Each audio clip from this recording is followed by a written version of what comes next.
Hello नमस्कार दोस्तों, Dilip sir education में आप सभी का स्वागत है। आज की इस वीडियो सेशन में हम लोग जो है क्लास 10th का साइंस का जो है एमसीक्यू प्रश्न जो मॉडल पेपर जारी की गई है उसको हम लोग कंप्लीट करते हैं। इसमें आप लोगों को बनाने के लिए 1.5 घंटे का समय दिया जाता है। 1.5 घंटे का समय दिया जाता है और टोटल मार्क्स आपको दिया जाता है 40 मार्क्स। और इसमें एक चीजें आप लोगों को बताया गया है, यहाँ पे दो देख सकते हैं कि गलत उत्तर के लिए कोई अंक नहीं काटे जाएंगे। अगर आप इन सभी प्रश्नों का जवाब देते हैं, अगर आपका गलत हो जाता है तो इसमें से आपका मार्क्स नहीं कटेंगे। तो आइए एक एक करके पहले प्रश्न को देखते हैं। पहला प्रश्न लिखा है कि दाढ़ी बनाने में किस प्रकार के दर्पण का उपयोग किया जाता है। जो हम लोग शेविंग करते हैं गाइज, उसमें जो है किस प्रकार के दर्पण का उपयोग किया जाता है। तो इसमें जो है किस दर्पण का उपयोग किया जाता है, तो अवतल दर्पण का उपयोग किया जाता है, क्योंकि अवतल दर्पण जो है सीधा प्रतिबिंब बनाता है नजदीक से, इसीलिए अवतल दर्पण का उपयोग किया जाता है। बढ़ते हैं अगले प्रश्न की तरफ। अगला जो प्रश्न है अपने पास देखिएगा, लिखा है गोली दर्पण में फोकस दूरी, गोली दर्पण में फोकस दूरी एवं वक्रता त्रिज्या के बीच संबंध। आपको छोटा सा हम बताते हैं कि फोकस दूरी को एफ से रिप्रेजेंट किया जाता है, फोकस दूरी को एफ से रिप्रेजेंट किया जाता है और वक्रता त्रिज्या को बच्चों आर से रिप्रेजेंट किया जाता है। और फोकस दूरी वक्रता त्रिज्या की आधी होती है, फोकस दूरी वक्रता त्रिज्या की आधी होती है। मींस कहने का मतलब यह है कि फोकस दूरी इक्वल टू r/2 हो जाएगी। फोकस दूरी जो है r/2, फोकस दूरी बराबर क्या हो जाएगा, r/2। अगर आपसे पूछा जाए कि r क्या होगा, r अगर आपसे पूछा जाए तो हो जाएगा 2f, ये गुना हो जाएगा। तो आप लोगों को ध्यान रखना है, इसके अनुसार से option number B is the correct answer हो जाएगा क्वेश्चन नंबर 2 का। अगले क्वेश्चन की तरफ बढ़ते हैं। क्वेश्चन नंबर 3 में क्या लिखा हुआ है कि प्रकाश के अपवर्तन की क्रिया में कौन सी भौतिक राशि अपरिवर्तित रहती है। प्रकाश का जो बच्चों अपवर्तन होता है उसमें कौन सी भौतिक राशि अपरिवर्तित रहती है, तो आवृत्ति बिल्कुल भी अपरिवर्तित रहती है। आवृत्ति फ्रीक्वेंसी बिल्कुल इसका क्या रहता है, नियत रहता है, कांस्टेंट रहता है। अगले प्रश्न की तरफ बढ़ते हैं। अगला जो प्रश्न है देखिएगा बच्चों, क्या लिखा हुआ है कि 1 मीटर फोकस दूरी वाले उत्तल लेंस की क्षमता क्या होगी। तो यहाँ पे क्षमता पूछा जा रहा है ना, आप लोगों को एक फॉर्मूला ध्यान रखना है बालक, क्या कि सर लेंस की जो क्षमता होती है, लेंस की क्षमता जो होती है, लेंस की क्षमता को P से सूचित करते हैं, लेंस की क्षमता को P से सूचित करते हैं और फोकस दूरी का व्युत्क्रमानुपाती होती है। ये स्टेटमेंट आप याद रखना है कि लेंस की क्षमता उसकी फोकस दूरी से व्युत्क्रमानुपाती होती है। अर्थात यहां से जो फॉर्मूला निकल कर आ जाता है P = 1/f, 1/f। अब यहां पे देखिए क्या दिया हुआ है, 1 मीटर का हमको क्या दे रखा है, फोकस दूरी दे रखा है। तो हम P = 1/f, f का मान कितना दे रखा है बच्चों, 1 मीटर। तो 1 मान पुट करेंगे, 1 करेंगे मान पुट यहाँ पे, तो 1 भाग लगाओगे तो 1 निकल कर आ जाएगा, मतलब 1 डायोप्टर, सॉरी यहाँ मीटर कभी भी नहीं लिखना है आप लोगों को, यहाँ पे मीटर आप लोगों को कभी नहीं लिखना है। क्यों, क्योंकि जब भी लेंस का क्षमता निकलता है वो किस में निकलता है, डायोप्टर में निकलता है। तो 1 डायोप्टर आंसर हो जाएगा। तो इसका 1 डायोप्टर ऑप्शन नंबर बी बिल्कुल सही हो जाएगा। यहाँ पे आप लोग एक चीजें और याद रखना है बालक कि लेंस की जो क्षमता होता है, लेंस की क्षमता का SI मात्रक अगर आपसे पूछा तो आप लोगों को बताना है डायोप्टर, डी से उसको सूचित किया जाता है। अगले प्रश्न की तरफ बढ़ते हैं। क्वेश्चन नंबर 5 लिखा है 4 डायोप्टर क्षमता वाले, देखिए जस्ट इसका उल्टा कर दिया। यहां पे पहले 1 मीटर फोकस दूरी दिया हुआ था और हमको लेंस की क्षमता पूछा जा रहा था। अभी यहाँ पे हमको लेंस का क्षमता दिया हुआ है, निकालने क्या बोला है, तो फोकस दूरी निकालना है। तो आप फिर से वही फॉर्मूला लगा दीजिए, P = 1/f। इस बार हमको f निकालना है, तो f बराबर क्या हो जाएगा, 1/p। तो 1/p, p का मान कितना दे रखा है, 4 डायोप्टर। तो यहाँ पे f बराबर क्या हो जाएगा, तो 1/p हो गया। और ये p का मान जो है, लेंस की क्षमता कितनी दे रखी है हमको, 4 डायोप्टर। तो 4 डायोप्टर, तो यहां से इसको अगर डिवाइड करोगे तो ये कितना निकल जाएगा, 4 से 1 में भाग लगाना है, तो ये निकल कर आ जाएगा 0.25, ये निकल जाएगा। अब ये जो निकला ना बालक, ये निकला मीटर में। आप लोगों को और आंसर किस में दे रखा है, सब सेंटीमीटर में है, देखिए सेंटीमीटर में दे रखा है। तो हमें इस मीटर को कन्वर्ट करना है सेंटीमीटर में। कन्वर्ट कर दीजिए, 100 से मल्टीप्लाई कर दीजिए। जब इसमें 100 से मल्टीप्लाई कर देंगे तो क्या निकल जाएगा, 25 सेंटीमीटर निकल कर आ जाएगा। Option number B is the correct answer. Clear. आगे बढ़ते हैं बच्चे, आगे देखिए क्या लिखा हुआ है, नंबर 6 प्रश्न देखिए। नंबर 6 में लिखा गया है, नंबर 6 देखिएगा क्या लिखा हुआ है, एक मिनट इसको। नंबर 6 में लिखा गया है कि वाहन के अग्रदीपों में किस दर्पण का उपयोग किया जाता है। अग्रदीप मतलब समझते हैं, गाड़ी का जो हेडलाइट होता है ना सामने में, उसमें जो है कौन सा दर्पण का उपयोग किया जाता है। तो इसमें आपको अवतल दर्पण का उपयोग किया जाता है, ध्यान रखना है। उत्तल दर्पण का उपयोग कहां पे किया जाता है, तो साइड मिरर के रूप में की जाती है, साइड मिरर के रूप में की जाती है किसका, उत्तल का उपयोग। ठीक है। समतल का भी कुछ आप लोग गुण याद रखिएगा कि वस्तु का जो प्रतिबिंब है, वस्तु का प्रतिबिंब और जो वस्तु और प्रतिबिंब दोनों बराबर बनती है, मतलब इसमें डिस्टेंस समान होता है। यहां पे अगर प्रतिबिंब वस्तु खड़ी है और यहां मिरर है, ये एक आपका मिरर है, तो जितना दूरी पे वस्तु होगा उतना ही सम दूरी पे उसका प्रतिबिंब बनता है। अर्थात वस्तु दूरी और प्रतिबिंब दूरी दोनों समान होता है किसमें, समतल दर्पण में। याद रहा, फिर से एक बार रिपीट कर देते हैं।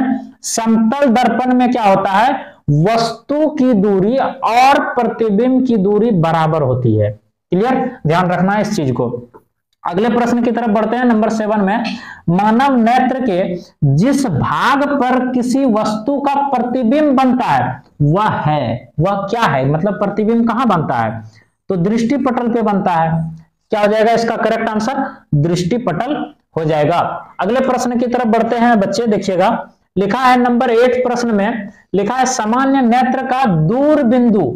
काफी सारे बच्चे क्या करें, फटाफट सर 25 सेंटीमीटर मार ले रहे, बकलोला गलत हो जाएगा रे, इसीलिए क्वेश्चन ठप पढ़ के मारना बढ़िया से कि सामान्य नेत्र का दूर बिंदु पूछा जा रहा है। तो दूर बिंदु आप जैसे मारोगे ना 25 सेंटीमीटर, एग्जामिनर कर देगा ऐसे और नंबरवा तुम्हारा चल जाएगा बोरा में। ठीक है ना, इसीलिए इसको ध्यान रखना है। इसका जो सही आंसर हो जाएगा अनंत हो जाएगा। क्या हो जाएगा, अनंत हो जाएगा।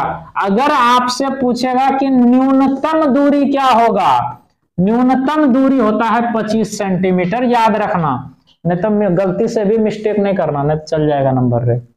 अगला क्वेश्चन देखिए, नंबर 9 क्या लिखा हुआ है, नेत्र में जाने वाली प्रकाश की मात्रा का नियंत्रण कौन करता है।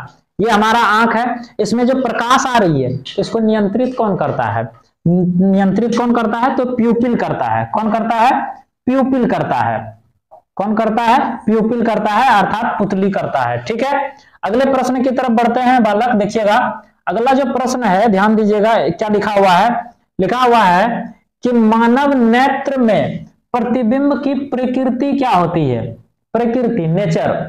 जो हमारा जो मनुष्य की जो नेत्र है, मानव नेत्र जो है, उसमें प्रतिबिंब की जो प्रकृति है वो कैसी होती है, तो वो उल्टा होता है और वास्तविक होता है। उल्टा और वास्तविक, उल्टा और वास्तविक। ऑप्शन नंबर डी बिल्कुल सही हो जाएगा, है कि नहीं। चलो आगे बढ़ते हैं। अगला प्रश्न है नंबर 11। नंबर 11 क्या लिखा हुआ है बच्चे, ध्यान दीजिएगा।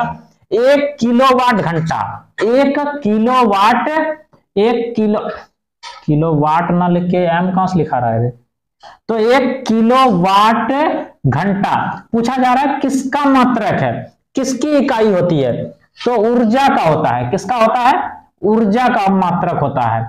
किसका मात्रक होता है, ऊर्जा का होता है। आइए इसके बारे में भी देखते हैं। शक्ति का ऐसा ही मात्रक आपसे पूछा जाए तो क्या बताओगे, शक्ति का ऐसा ही मात्रक होता है वाट। शक्ति का ऐसा ही मात्रक क्या होता है, वाट होता है। बल का पूछा जाए तो बल का क्या होता है ऐसा ही मात्रक, बल का ऐसा ही मात्रक क्या होता है, न्यूटन होता है। इसका एक ऐसा ही मात्रक और होता है, याद है, केजी मीटर पर सेकंड स्क्वायर, दोनों में से कोई दे दे तो आपको मारने हैं। ठीक है, अगला है डी नंबर, विद्युत धारा। विद्युत धारा का सही मात्रक क्या होता है? एम्पियर होता है। विद्युत धारा का सही मात्रक क्या होता है? एम्पियर होता है। अगला देखिए 12 नंबर क्वेश्चन क्या लिखा हुआ है? 12 नंबर में लिखा हुआ है कूलम्ब किसका ऐसा मात्रक है? मतलब कूलम्ब को सी से रिप्रेजेंट किया जाता है। कूलम्ब पूछा जा रहा है कि किसका ऐसा मात्रक है, तो आपको पता है कि कूलम्ब जो है चार्ज का ऐसा मात्रक होता है। किसका होता है? चार्ज का ऐसा मात्रक क्या होता है? कूलम्ब होता है, अर्थात विद्युतीय आवेश। ये रहा देखिए, option number A is the correct answer. यहां भी आया विद्युत धारा, धारा का ऐसा मात्रक एम्पियर, विभवांतर का ऐसा मात्रक वोल्ट, और प्रतिरोध का ऐसा मात्रक ओम। तो ये सारे आप लोगों को याद रखने होंगे। आपका एसआई मात्रक से एक क्वेश्चन जरूर बनता है। बढ़ते हैं अगले प्रश्न की तरफ। देखिएगा नंबर 13 में क्या लिखा हुआ है, ध्यान दीजिएगा। 13 नंबर क्वेश्चन में लिखा है विद्युत मोटर एक युक्ति है। विद्युत मोटर एक युक्ति है, ये जो परिवर्तित करती है, किसको किसमें बदलती है? तो विद्युत ऊर्जा को रासायनिक ऊर्जा में परिवर्तित करती है। क्या करती है ये? विद्युत ऊर्जा को रासायनिक ऊर्जा में परिवर्तित करती है। Option number D is the correct answer हो जाएगा ऑफ दिस क्वेश्चन 13 नंबर का। ठीक है, आगे बढ़ते हैं नंबर 14 प्रश्न की ओर। 14 नंबर में लिखा है जल का विद्युत अपघटन किस प्रकार की अभिक्रिया है? तो जल का विद्युत अपघटन मतलब जल टूट रहा है। यहां पे क्या हो रहा है? जल का विद्युत अपघटन। देखिएगा जल का विद्युत अपघटन H2O है, तो इसका विद्युत अपघटन हो जाएगा तो क्या हो जाएगा? H2 अलग हो जाएगा, O2 अलग हो जाएगा।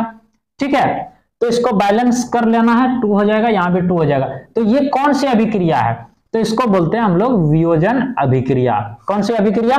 वियोजन अभिक्रिया। संयोजन अभिक्रिया में क्या होती है? संयोग होता है, दो अलग अलग जो है मिल करके एक बड़ा यौगिक का निर्माण करता है। विस्थापन अभिक्रिया क्या होती है? जो एक दूसरे को विस्थापित करता है। जैसे Fe+CuSO4 है, तो ये क्या करेगा? Fe को हटा करके इसका स्थान खुद ग्रहण करके बना लेगा, FeSO4 बना लेगा, और प्लस का Cu को अलग कर देगा। तो यहां पे ये क्या कर रहा है? इसको विस्थापित करके इसका स्थान ग्रहण करके उसको अलग कर दे रहा है। तो ये हो जाता है आपका विस्थापन अभिक्रिया। ठीक है, अगले प्रश्न की तरफ बढ़ते हैं नंबर 15। 15 में क्या लिखा हुआ है, ध्यान दीजिएगा। CuO और H2 एरो का चिन्ह दे रखा है, और यह अभिक्रिया करके Cu और H2O बना रहा है। इसमें पूछा जा रहा है कि दी हुई अभिक्रिया में किस पदार्थ का उपचयन होता है?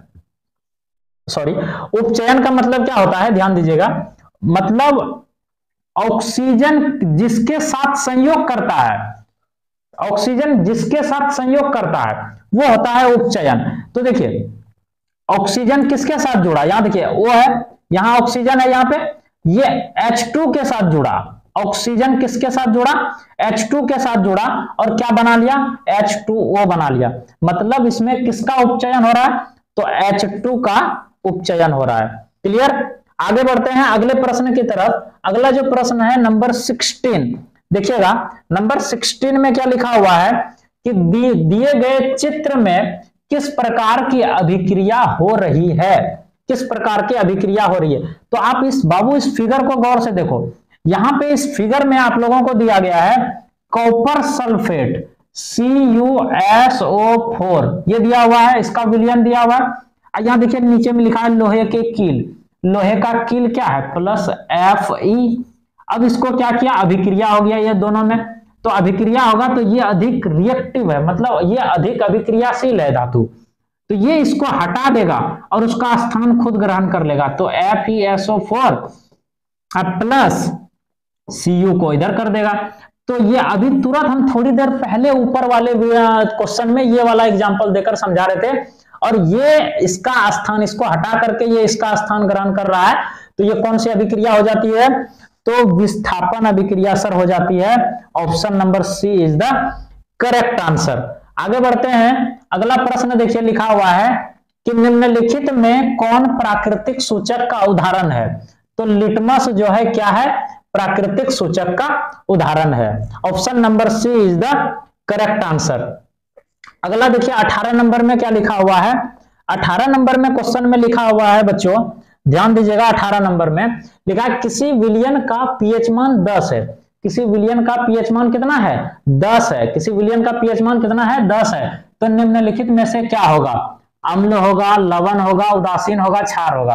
तो इस क्वेश्चन को आज के बाद से अब कभी गलत आप नहीं करोगे। ध्यान दीजिएगा बच्चों, ये एक संख्या रेखा है, यहां पे आपको 7 दिया हुआ है, यहां पे आपको 1 दिया हुआ है और यहां पे आपको 14 दिया हुआ है। ठीक है, अब देखिए 7 पे किसी विलियन का पीएच मान क्या होता है? तो उदासीन होती है। क्या होती है? उदासीन होती है 7 पे। लेकिन 7 से जैसे जैसे नीचे की ओर बढ़ेगा, इसका जो है इधर मतलब 1 से लेकर के 7 तक के बीच में अगर रहती है किसी विलियन का पीएच मान, तो वो हो जाता है अपने पास एसिड। क्या हो जाएगा? एसिड मतलब अम्ल होगा, अम्लीय प्रकृति की वो होगी। अगर आपसे यहां से मतलब 7 से आगे इस बीच में रहता है किसी का पीएच मान, इस बीच में रहता है, इस बीच में किसी का पीएच मान रहता है, तो वो होता है बेस प्रकृति की होती है, अर्थात क्षारीय प्रकृति की होगी, क्षारीय प्रकृति की होगी। तो होप आप समझ गए होंगे। अब यहां देखिए किसी विलियन का पीएच मान हमको कितना दे रखा है? 10 दे रखा है ना। तो 10 किसके बीच में होगा? 7 और 14 के बीच में 10 आएगा इधर कहीं।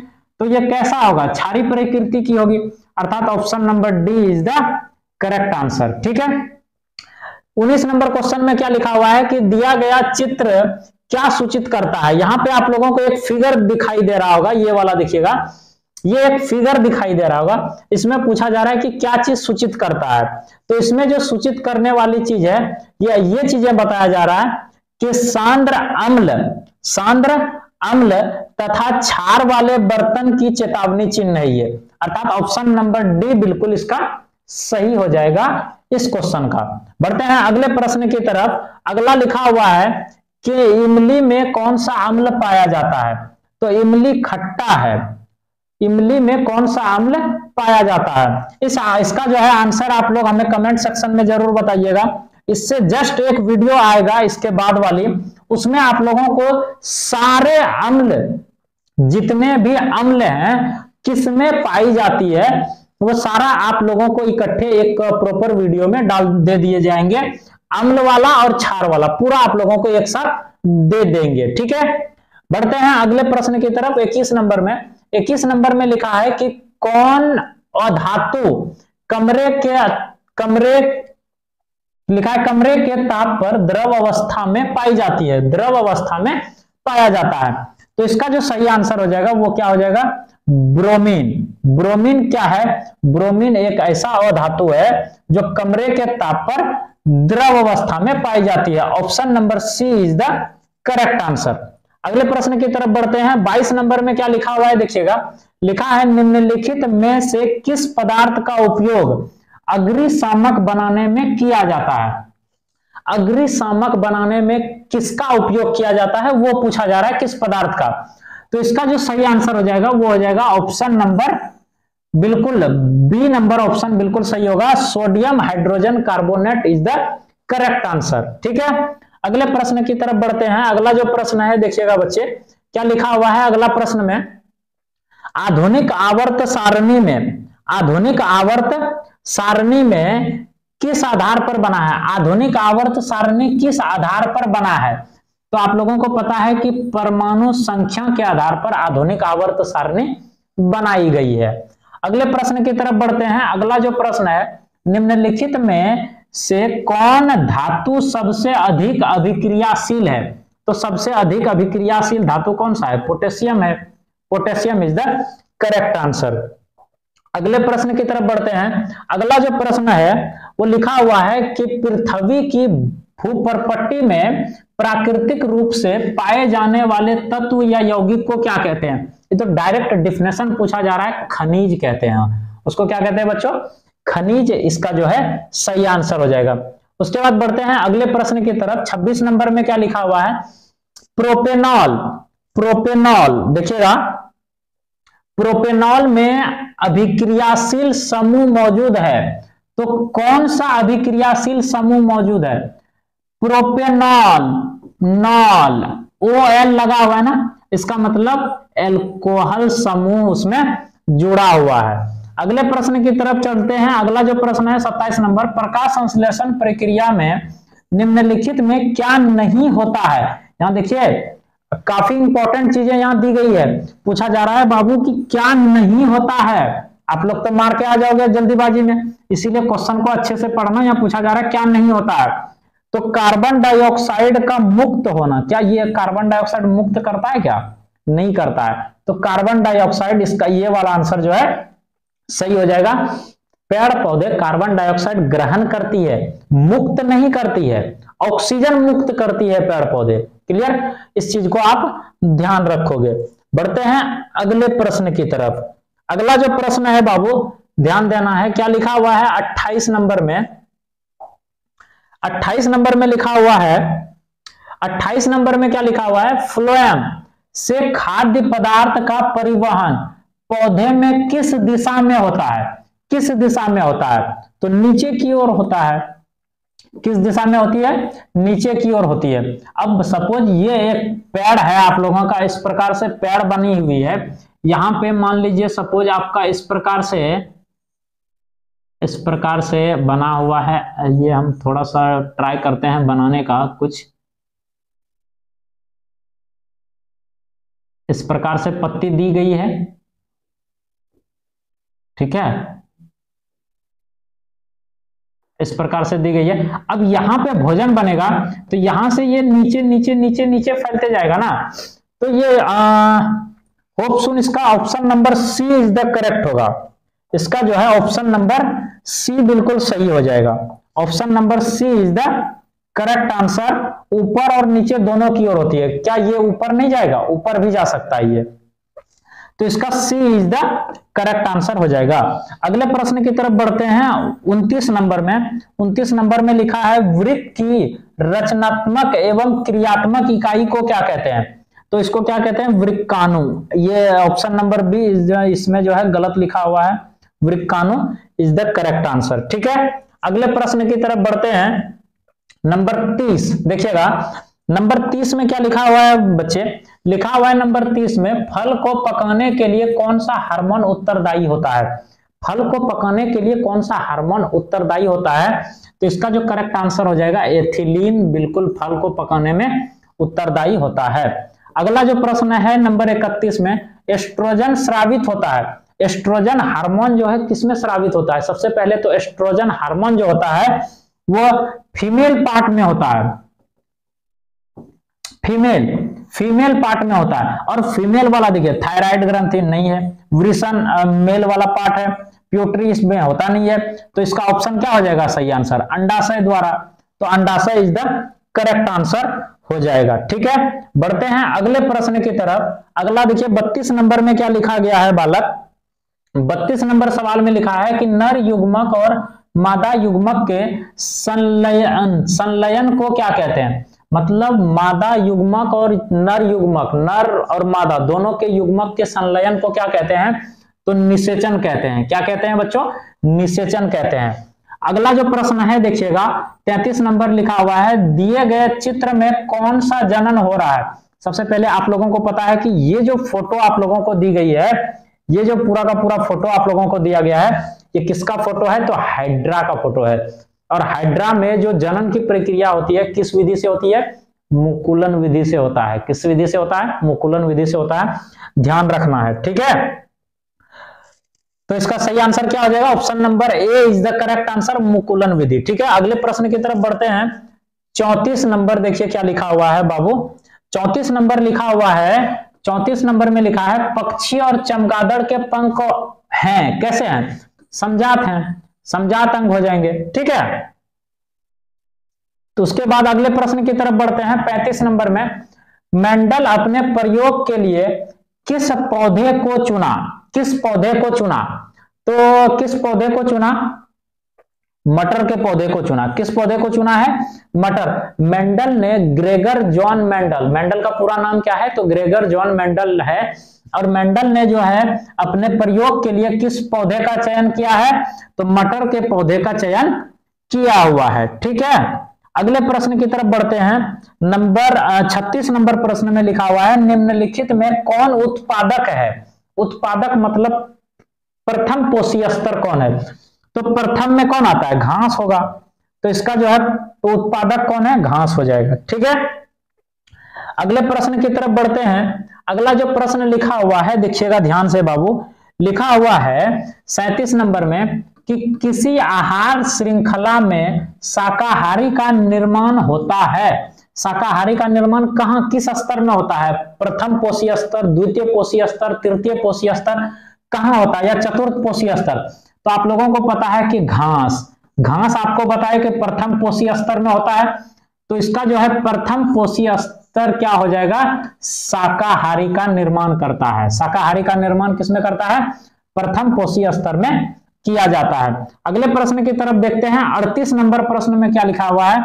ओजोन परत का अपक्षय के लिए जिम्मेदार कौन है? मतलब ओजोन परत, जो हमारा ओजोन परत है जो पराबैंगनी किरण को आने से रोकती है, तो उसका जो है अपक्षय कैसे हो रहा है? तो क्लोरोफ्लोरोकार्बन CFC गैस से उसका जो है ये हो रहा है। ठीक है, अगले प्रश्न की तरफ बढ़ते हैं। अगला प्रश्न है 39 नंबर, देखिएगा 39 नंबर में क्या लिखा हुआ है बच्चों? लिखा हुआ है 39 नंबर देखिएगा, निम्नलिखित में से कौन जैव मात्रा ऊर्जा स्रोत का उदाहरण नहीं है? पूछा जा रहा है, उदाहरण नहीं है। तो नाभिकीय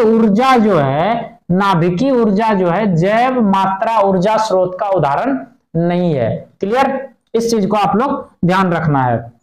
बढ़ते हैं अगले प्रश्न की तरफ। नंबर 40 में लिखा हुआ है, पवन ऊर्जा उत्पादन के लिए पवन की चाल न्यूनतम कितनी होनी चाहिए?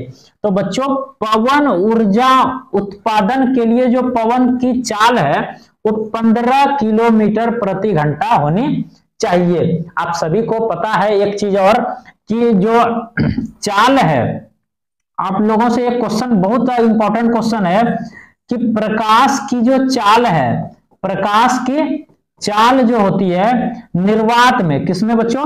निर्वात में कितनी होती है? ये क्वेश्चन काफी ज्यादा इंपॉर्टेंट है, आप सभी से पूछा जाता है। तो आप लोग ध्यान रखोगे 3 × 10⁸ मीटर पर सेकंड होती है। अगर आपसे किलोमीटर में पूछेगा तो 3 लाख किलोमीटर प्रति सेकंड। ठीक है, 3 लाख किलोमीटर, मतलब आप एक कल्पना कर सकते हो कि निर्वात में जो प्रकाश की चाल है 1 सेकंड में 3 लाख किलोमीटर चली जाती है। तो ये काफी इंपॉर्टेंट प्रश्न है। होप सुन आपको वीडियो पसंद आया होगा।